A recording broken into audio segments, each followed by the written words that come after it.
Hello and welcome to afternoon stream on Monday. We had the morning kickoff stream for this hackathon and it's time for afternoon one. So, yeah, I'm still Kim Hedberg and I'm still Goran Vukšić. Nice to see you all again. So, climate hackathon. It will run this week from Monday to Friday. And what's unique about it, it is dedicated to climate. And we have all challenges submitted by non-profit and non-governmental organizations. So those are the real cases you are working on. And hopefully, until end of week, we will see some great solutions. This is a hackathon for good. Solutions should be submitted as open source to try to solve these challenges and maybe help out some other NGOs out there. Yeah, we have daily streams, and daily streams will continue every day at 5 p.m. Until Friday. And then on Sunday at 5 p.m. is a winner announcement. So, yeah, we're doing this together with Microsoft. So the event is organized and hosted by us at Stratiteq together with Microsoft. And we have our great partners and sponsors. Ember, an independent climate and energy think tank focused on accelerating the global electricity transition. Subak, an accelerator and data cooperative for climate nonprofits. And Startup Wise Guys. They are mentorship-driven accelerator program for early-stage startups, providing seed capital, office space, and mentorship. We also have our hackathon partners, and those are Copenhagen Capacity, Tech Barbecue, Impactor, EarthHacks, Wonder Coders, Foo Cafe, Azure Skåne, Nordic Women in Tech Awards. Don't forget to use the hashtag when you are posting on social media. We would like to see the teams that work on our solution. We would like to see what's going on, not just wait here in the dark until Friday when you come up with those awesome solutions. We want to know what's going on. You've been active through the day on the Discord, as we've seen, and we hosted a small coffee session together with Sherry from Microsoft where we spoke with few participants, and we will try to do the same through the week at random times to catch up with participants to hear what they work on. And today on the social media there was not much activity. Some of you shared the personal banners, which are still available if you would like one. So we got one team picture over here, and they are working on the Climate Policy Radar Challenge. So yeah, we also wish them all the best of luck yeah. in this. It's Zukle? Zilke, I think. Okay. Zilke Group. You probably know to pronounce it better than me. Okay, as you probably know so far, Hackathon is run on the DevPost platform. Over there, all team members should register, not only the team lead. So all team members, there you will be creating the project, and you need to add the team members to that project for them to be visible. Teams should be 3 to 6 members. If you have less members, try to reach out to some people on Discord in looking for team channel. If you have more than 6, you can split in 2 teams maybe as an obvious solution, right? And yeah, there was a lot of going on looking for teams today. Please note that we have participants from 44 countries, and a lot of them is from US. So we expect them to tune in now in our afternoon, right? And to become active. So take your time to find the teams. If you are a team leader, post what kind of skills you need in your team. If you're looking for a team, post what skills you have and what can you contribute with, or what challenge you would like to work on, and so on. This is a great opportunity to connect with people, to work with people on different continents and such. So, is there anything else about DevPost? Well, I don't think so. All the challenges are there. All the challenges are there. After the morning stream, we posted all additional information we had for those challenges. There are some questions regarding clarification of some data and such. We will reach out to NGOs these days and try to get answers on that. We will host in afternoon streams the NGO. They will be joining the program. So this is also your opportunity to ask some questions live. And today we will have 2 NGOs, right? Yeah, that's right. We're meeting with Ember Cybec and with Cool Farm Alliance. Yeah, so they will be able to answer your questions today in this stream. Yeah, that's it. Check out DevPost. A lot of information there, a lot of important information. Decide which challenge you want to work on, find teammates, prepare your solution until end of week. So where do they post questions if they want to ask questions to the NGOs that are joining today? They can post on Discord and we will get, we are monitoring Discord now, so if you have some questions, feel free to prepare them, post them during the chat or exactly. Even now, and we will be asking those questions. Cool. So we have our Discord that we mentioned several times, and I need to mention it again just for the people who are joining in now in the afternoon to be sure what is there. We have text and voice channels. Text channels, general, all important information is there. When it's daily stream, we post notification with a link in advance, also notifying you. All main info is posted there. If you have some questions, you can post in challenges. We will try to get back to you as soon as possible we can. There is already a lot of information about challenges and a lot of data, so try to figure out how to use it in a best possible way. Introduction channel is to introduce yourself. Let us know where are you from out of those 44 countries we have participating, what you are doing, maybe why are you joining this challenge and such. We have looking for team. I mentioned it already. Pause there to find team members or to find some team that you can work with. As you noticed through the day, in Mentors channel, our mentors were joining and saying they were available. They have different technical skills and business skills also. So you can chat with them, validate your idea, they will try to build on top of it and give you some advice how this could be used and such. Even though I said they have business skills, this is Hackathon for Good, so we are not expecting you to submit business plans and such. We want to see solutions, how they can help this world and help the climate change and help these NGOs in the end, non-governmental organizations. So, selfie is to share photos of your team. Please do on social media here. Let us know what is going on, what you are doing, how you are hacking together and working together remotely. And we have voice channels.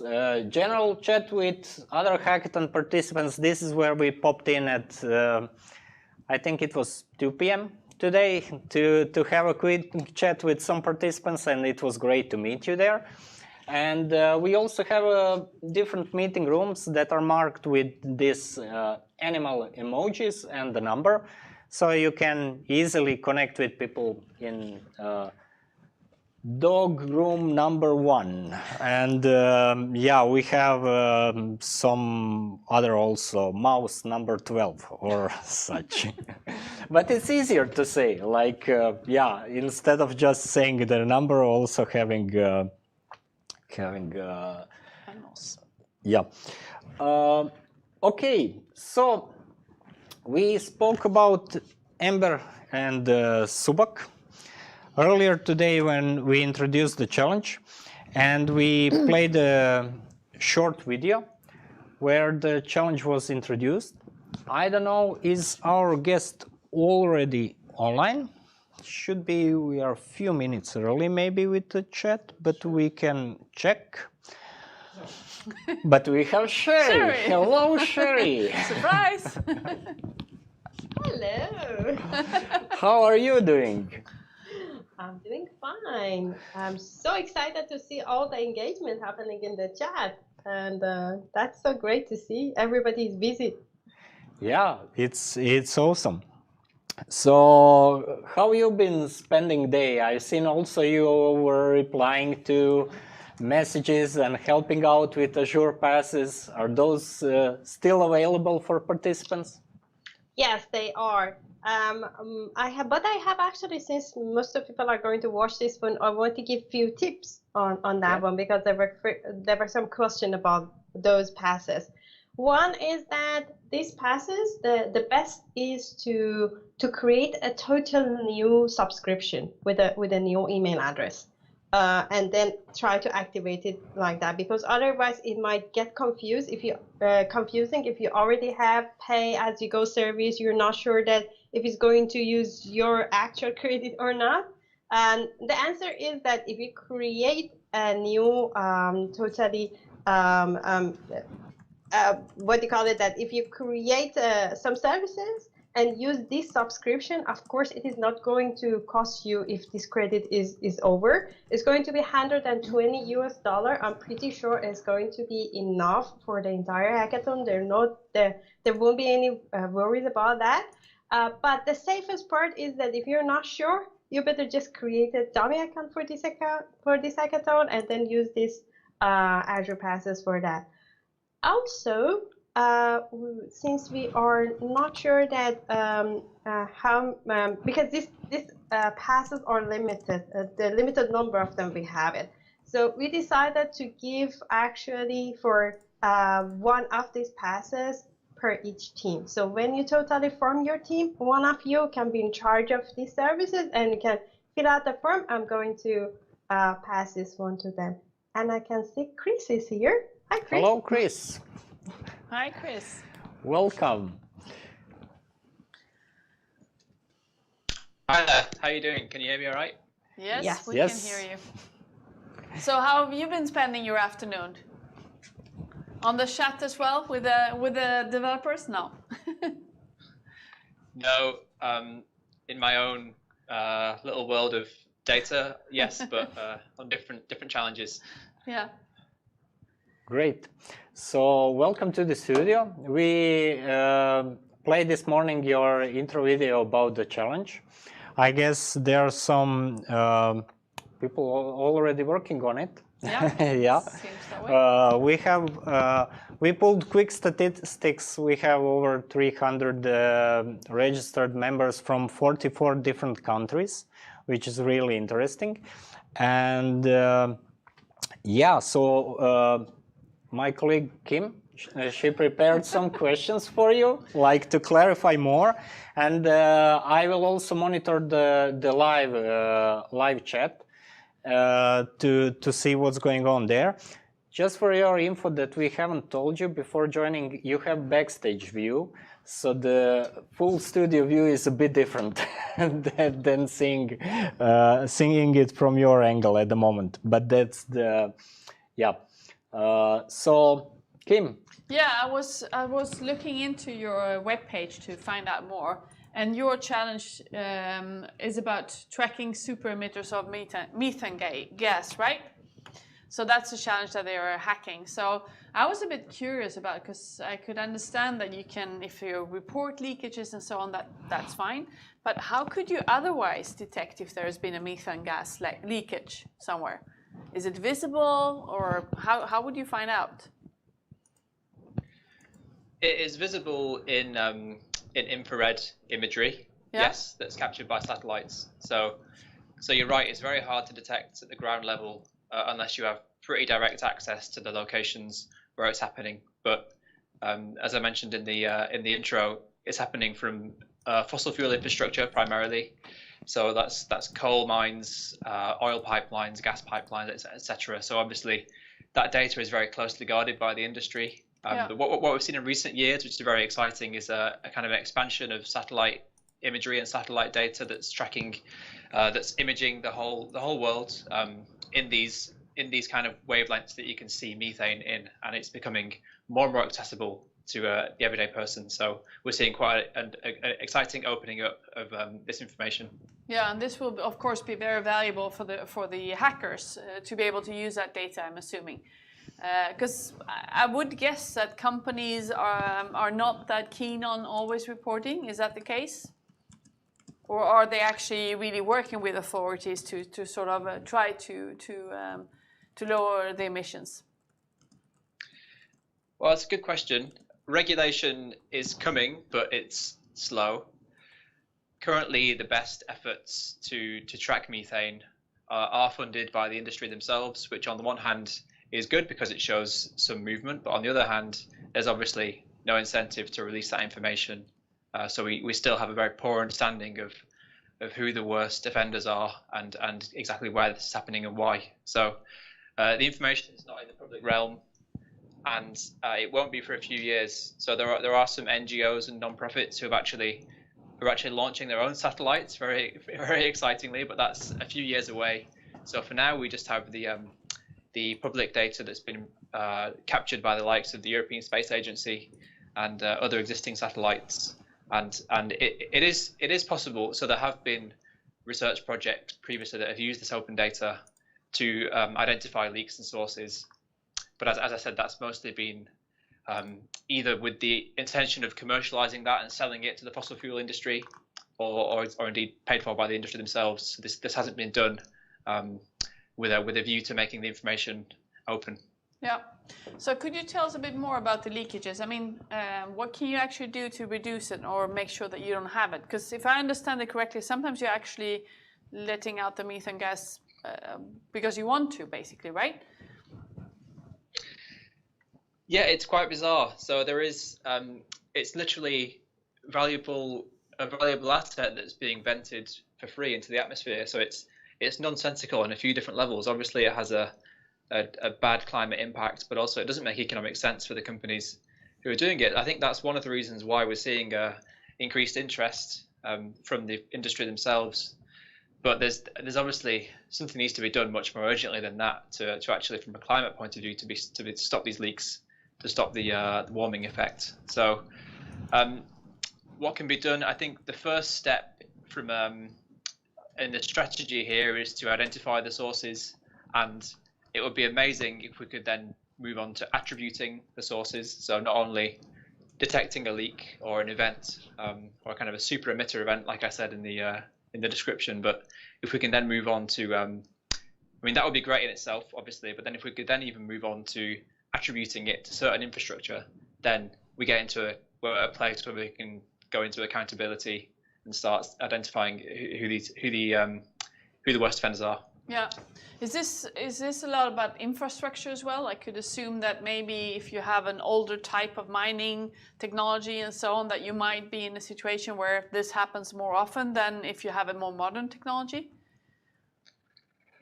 I think aging infrastructure is an issue here. Yes, absolutely. Some of the work that has been done has shown that a lot of the most significant flares and events have come from aging pipelines that are spreading across countries like Russia and that kind of the Eurasian landmass. Also in the US, around the fracking regions in the Permian Basin, there's a lot of activity there as well. But the technology exists to mitigate these. So one example is from coal mines. So actually coal mines, particularly deep coal mines, are responsible for around a third of these methane emissions from the fossil fuel industry. And there are technologies that exist to prevent that from happening. So currently companies are not required to make that investment. Okay. But if I understand you correctly, there's actually value in the methane gas if you can actually, capture it correctly. What kind of value are we speaking about? So our analysis of the issue when it comes to coal mines, which I just said is around about a third of the emissions that we're talking about here. Our analysis there is that a pretty large fraction of this can be captured in an economic way. So the money you would have to spend to effectively install the equipment necessary would be cheaper than the return you could make on then being able to sell that gas. So there is quite a, I can't remember the exact number, but I think it's more than half, or a significant fraction of this gas could be captured and sold to a profit. Yeah, so it sounds like there is an incentive to start doing something about it at least. So what would you expect if we can actually reduce the leakages? What would be the sort of the main impact on the climate effects? Well, it would be huge. So as I said, methane is an incredibly strong greenhouse gas, particularly over short time scales, and regulation is really slow. So proper regulation in the European Union is probably a few years away, and for the rest of the world, even further away. So it's really methane emissions are kind of happening in the dark. We have very, very kind of poor understanding, but it's a very strong greenhouse gas, and I see it as a real blind spot in our kind of accounting of greenhouse gases. So yeah, I think some action is needed pretty quickly. Yeah. Goran, do we have any questions from our teams? Yes, we do. So we have a question regarding oil production sites. Is there some data available, like oil fields and fracking locations, something like that? Yes. So the best source for this would be the brilliant work done by a group called Global Energy. They have provided open maps and with a very comprehensive kind of supporting wiki pages giving all sorts of details about locations. So they have a global worldwide fossil fuel infrastructure tracker. I think it's called the Fossil Fuel Infrastructure Tracker. And who was it by? Yeah, because as I said, there was a hack. It was hacking just when you said the name of the organization. Who was it providing the data? That's Global Energy Monitor. Okay, perfect. Thanks. Yeah. Okay, great. Do we have any other questions? No other questions. So thank you very much for joining us and clarifying this a bit more. If teams come up with some questions, we will email them to you, contact you, so we can get some additional info about that. Yeah. Thanks so much. Brilliant. Thank you. Thank you. Bye. Bye. Really happy to help. Good luck. Thanks. Bye for now. Bye. Bye. Okay, so Sherry. Hello again. Hello again. Yeah. Interesting challenge, right? Yes, it is. And I was actually looking at the URL that Chris just mentioned, this Global Energy Monitor. It's actually pretty interesting website with all the information. Maybe you could post it in Discord in our I was doing that actually. Yeah. So others find it useful also. Yeah, regarding questions and such, please use Discord. It's much easier than to switch between multiple chats. The comments stayed open on the live session, but it's fine. Regarding in these daily sessions, we will reply to questions regarding the current challenges we talk about. So for other things, use challenges channel and we will get back to you, or you can join some other daily stream with other participants. And for other streams, today we have Cool Farm Tool joining in a few minutes. Farm Alliance, sorry, Cool Farm Alliance. And what do we have tomorrow? And tomorrow, exactly. Tomorrow we will have Sam Schiller and Misha from Buy Food with Plastic. So there was a question regarding Buy Food with Plastic on the live stream. You can ask that tomorrow. We will try to get back to you regarding that. So we will post the schedule also on the Teams to let you know what who's coming up. Yeah, right. Exactly. So tomorrow, Buy Food with Plastic and Hudson Carbon, presenting in more details their challenges. Until we wait for the next guest to join, Sherry, what are those badgers about that are all over your place? I can see behind you on the sofa, even one is there. Yeah. So this is a program called Azure Heroes, and it's like a community program that we are running from Microsoft. Oh, I guess we have Richard here. Yeah. Maybe we can talk to Richard and then we talk about the badger later. Let's Yeah, do sure. Hi, Richard. So, hello, Richard. Hi, hello, how are we all doing? I don't know who's on the call, but hello everyone. Hello. Just first thing, we haven't wrote something in mail. You have a backstage view, so cameras are having actually different angles. The way you see us is the backstage view, but that's fine for you to know. Yeah, so welcome.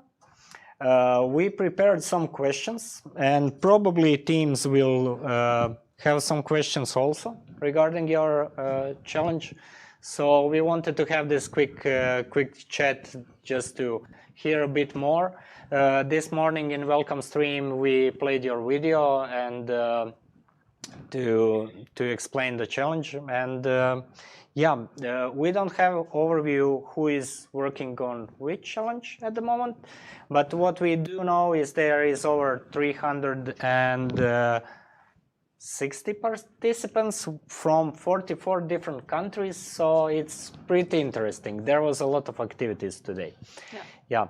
So my colleague Kim will ask you some. I was looking at your webpage to find out a bit more about Cool Farm Alliance, and I was actually considering there's a lot of things you need to know as a farmer. So which areas do you need to sort of cover or think about if you want to have a sustainable farmer, or be a sustainable farming, or work with sustainable farming in that sense? So there's layers of depth within this, but the top line answer is going to be water quality, soil health, climate emissions, and biodiversity. That's kind of a lot. So how much of that can you actually affect? I'm thinking about it's one thing if you're a farmer in a Western country, and it's obviously something else if you're in a rural India or whatever it could be, or in Africa and so on. So what can we expect from a farmer to actually be able to do to be more sustainable? Good question. So a farmer's able to influence a lot. So if we took biodiversity, for instance, they can choose how much of a sort of monoculture they create on their farm, or how much space they create for nature to have a place. So they can leave margins for wildlife to grow. They can leave stands of trees or woodland or forest.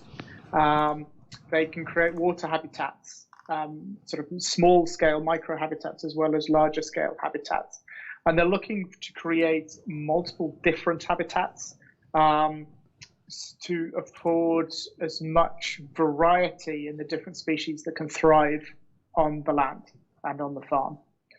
What we see a lot, historically, is creation of very big, vast monoculture farms that are tens of thousands of hectares of just the same crop. And the trouble with that is it allows disease and parasites to thrive and flush through the whole thing, and it gives no space for other species to thrive. And what we see in things like agroforestry and silvopastoral systems, where there is disruption to open space, where there's trees and there's hedge breaks, they could create physical barriers for disease pathology to spread, and it also creates habitats for other species to thrive. So all of that's kind of to an extent within the farmer's power and control. the challenge can come access to capital, access to funding to help pay for changes and the like. But mostly it's within the control of the farmer. Yeah, I'm assuming this is sort of a matter of education and knowledge as well. And you provide a tool, the Cool Farm tool. So what kind of help can you get there? So the Cool Farm tool works as a decision support tool for farmers. So it asks for input data to capture the practices and processes that are going on farm.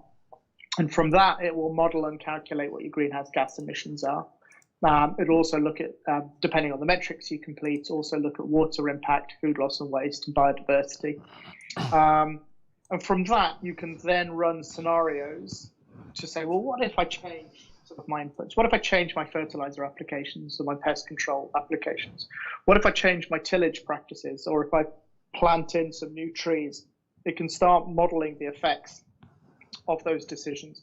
And so the farmer, having completed that, can have conversations with their local agronomists or advisors or other farmers, and they can start changing their practices on farm towards having a lower impact on the farm. The other side that the Cool Farm tool is able to use is through the supply chain. So many of the members of the Cool Farm Alliance are organizations further up the supply chain. So there might be retailers or food producers. And there's a lot of pressure on them at the moment under science-based targets to have transparency and measure and monitor and report against their what's called Scope 3 supply chain, which is their upstream supply chain, which goes into agriculture if they're food and beverage companies. So what they can do is they can use the Cool Farm tool to report the farm emissions that are feeding their supply chain. So a farmer in the Cool Farm tool is able to share their assessment and pass it up to the next tier in the supply chain. And so a Walmart, for instance, could receive the assessments from their farmers, providing them with their GHG emissions from the farms that are supplying Walmart with their crop products. Yeah. I could imagine that's important information for consumers as well, as we become more and more aware and interested in where our food actually comes from. I think we have a question in the stream, right? We have several questions from our hackathon participants. Can we use proprietary API to power the app and retrieve data? Yes. So there are APIs. Well, I say yes, right? So there are APIs into the Cool Farm tool, particularly for crop GHG assessments and also dairy API assessments for the dairy industry as well. The challenge we have is the APIs are sort of part of being a member of the Cool Farm Alliance. You can access the APIs. So from a developmental perspective for the hackathon, I think it might be slightly more of a challenge. There is the API instructions. I'm non-technical, so please excuse me for all you technical developers out there. On the Cool Farm tool, anyone can register for the Cool Farm tool and they can complete 5 free assessments. Yep. So, any of the developers will be able to do that. And on the Cool Farm tool website, there's a little question mark icon. And in there, the bottom of that page is the instructions and details for the APIs. Okay. Perfect. And then if you are needing API access, then I think the thing to say is get in touch. Okay. That's probably the easiest way around that. Perfect. Okay. Thanks. If there will be like some need to explain something deeply, we will reach out like via the mail. Another question we have is which geographical area is more interesting for you? So the Cool Farm tool is currently used in over 140 countries around the world, which is great. We are truly global. I think the predominant use of the tool is currently in Europe, North America, and South America. And within there, across the European community is the biggest use. But over half of our users are all in Europe, so that would be the area. Okay. Yeah, thanks. Great.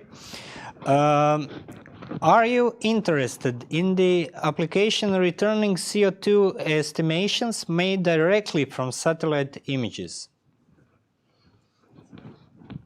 Yes, that would be very interesting. I would be interested to know how accurate they are, because they won't take into account, they may do, but I'll be surprised if they can take into account the CO2 sequestration and cycling within the soil. Okay. So it'll probably only be a number that reflects part of the story. Yeah. Okay. Okay. Cool. But if they've got the answer to that, I'd love to hear it from remote sensing. Yeah, absolutely. Yeah, let's see where these questions lead. Like at end of week, I'm pretty sure we'll see some interesting solutions popping up. Let's give participants some. Do you have some? Yeah. So if we, you were saying already that the tool is used globally and so on. But what kind of impact are you expecting? How much impact can it actually make if you have even more users and so on? What can we expect what kind of impact could it actually have on the climate if we can make farmers work more sustainable? Significant. So agriculture, depending on sort of which factors you look at, is sort of anywhere sort of between 15, 20, 25% of global emissions. That also takes into account land use change. Particularly deforestation in places around the world. So if we could cease deforestation and start reforestation again, so replanting trees that have been lost over the last sort of 50 years, then that coupled with soil and the sequestration, so the storage of carbon within the soil, as well as in the biomass of trees, has the potential to completely offset all of agriculture and start making a positive contribution to the other industries that may be struggling to make reductions. Part of the challenge, though, is soil does have a finite carrying capacity for carbon. So if you're in a very carbon-rich soil already, such as peat, it doesn't sequester much more soil. The issues with things like peat is to protect it, to stop it from losing that carbon. Yeah. But a combination of sequestration, both in biomass and in soils, is absolutely key and can fundamentally transport agriculture from being one of the causes of climate change to being one of the solutions of climate change. Yeah, that's cool. Nice. So Europe, North America, South America. What about Asia? So Asia, this last year, we've seen quite a lot of growth in the use and the uptake of the tool in China. And it is a massive opportunity. It's just not one that we have really stepped into as a tool and as an alliance. Most of our members and the food supply chains we work with are more European and US or North and South America based. But yeah, we've seen about a sort of 10% in our total numbers growth in Asia. And also the Cool Farm Alliance is part of the South Asian Nitrogen Hub, which is looking at the nitrogen cycles in South Asia, which includes nitrous oxide from agriculture.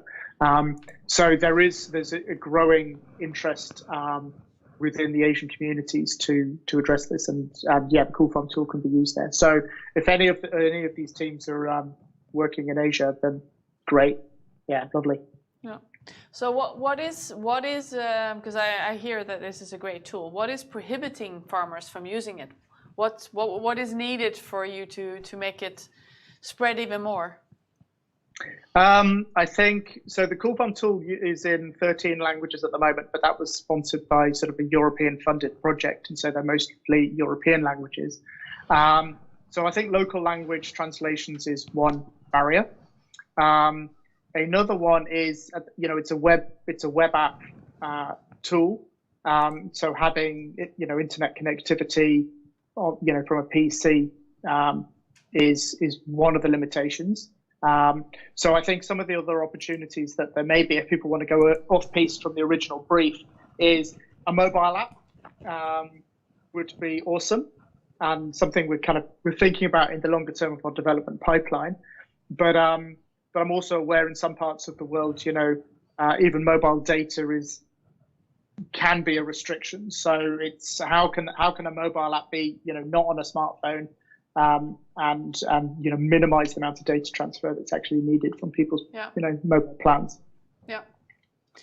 Great. Great. Yeah. Do you have any more questions? Right No now? more questions at the moment, but since we are running hackathon in all time zones, maybe they appear. Yeah, so we will reach out if there will be something specific which we are not able to answer. But thank you very much for joining us live, and we will see what great solutions come up hackers with until end of week. Yeah. Thank you very much. Look forward to seeing it all. Thank you. Thank you. Thanks. Thank you. Bye. Bye. Bye-bye. Take Bye. care. So back to you, Sherry. You were saying something about badgers. Yes, but first of all, I was listening to all these two NGOs, and then checking out all their website and so on. It is so interesting that I'm learning a lot. Yeah, isn't it? The fact is that I keep saying that, this is a topic very close to my heart, and I feel like that I have a lot of knowledge about it. And then by listening to all of these NGOs, I see that actually my knowledge is so limited, and there are a lot of things we can do, and which is very exciting and brings a lot of opportunities for all of us.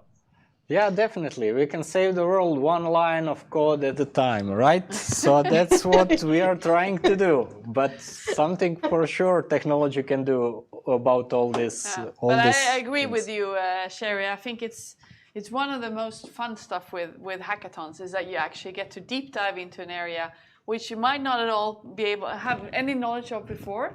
But if you take all what you know from other parts, then you can suddenly apply it on a different area. And it's really fascinating what can come up then. Yeah, exactly. And back to the badger. Yeah. Okay. So this badger, the name is actually also badger, very creative. And so it comes from Azure Heroes program that we have at Microsoft.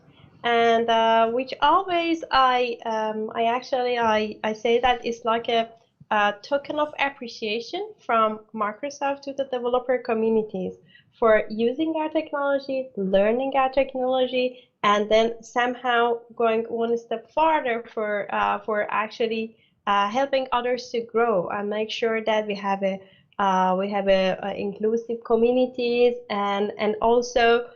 We have a lot of multiple different badges that you can look for. If you go to aka.ms/azure.heroes, I will put it in the chat, Goran, before you mention it. So you can, and by the way, our website just been updated. So if you just go and check it out, you will be one of the very first few people that you see the new look of the website and new badges. Yes. So we have multiple different type of badges, and there are criteria that you can go and look at this and see that which of these badges you can claim. You can nominate yourself, or you can for example, you have a friend that you in the community that you know that person is doing a lot. For example, it's always mentoring other people, and you can also be the one and say that thank you to that person by going and nominating that person, and then you can actually give this badge from your side to the people. So it's a token of appreciation, and it's a totally like a thank you note to all of you. And as a participant of this hackathon, all of you are going to actually build some code, which is the criteria for getting a builder badge. So all of you will be, by the end of the week, you will be eligible to get one of these builder badges.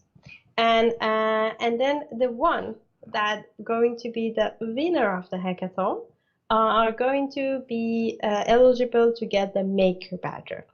Nice. And then all of these badges, we have a limited number of these different badges. And then how rare is the badge? It actually defines the value. And guess what? the most valuable badger that we have is a green contributor. And who is the green contributor? We all know that sustainable software development is a very new topic, and nobody actually still so far know the total definition of what does it mean to be a green software development. On one of the streams, we are going to have a good colleague of mine, Asim, that is going to talk more about this topic. But for now, all of us, we are actually into this together. We are discovering and to find out how is the best way to develop this application to have the limited carbon footprint. And those people that they share their knowledge with the community are eligible to get these badges as well. And after that, it is the inclusive leader, because that is also another area that we all are working on that, which is to make sure our community is diverse and inclusive, and everybody is totally feels like having a voice. And so on. I can talk about this project forever, Goran. You know that. Yeah, seems like it. Sorry. So if I'm not coding, can I ever get a badger? This is totally a program for the developers. So. I knew it. That's too bad. Yeah. But I heard there's something like no code or low code, right? Could that be eligible as well? Or maybe I can start with that. Yeah, exactly. but Kim, do you know that who has the highest number of these badges so far? Could it be my colleague next to me? Yeah, I can imagine that. So how many do you have? To be honest, not sure. 14, I think, was the number. 14 or 40? 14. Oh my God. So you have a room with shelves at home with all the badgers? No, not like that. They are digital. So I have application and they are inside. So yeah. But it's cuter to have them like that. Yeah, that's cute. Yeah. Yeah, I have one like that. That was some surprise. You can earn more, Goran. So go for it. Yeah. Yeah. That sounds good. Nice, awesome. Perfect. Yeah. So are we ending? Yeah, we're reaching the end, right, for tonight as well. Yeah, there is no questions at the moment, and we had actually a lot of questions, and that was good. We will follow up tomorrow with buy food with plastic, and we said now Hudson Carbon. Hudson Carbon, right? Not to look into the notes again. So yeah, feel free to prepare your questions for tomorrow for them.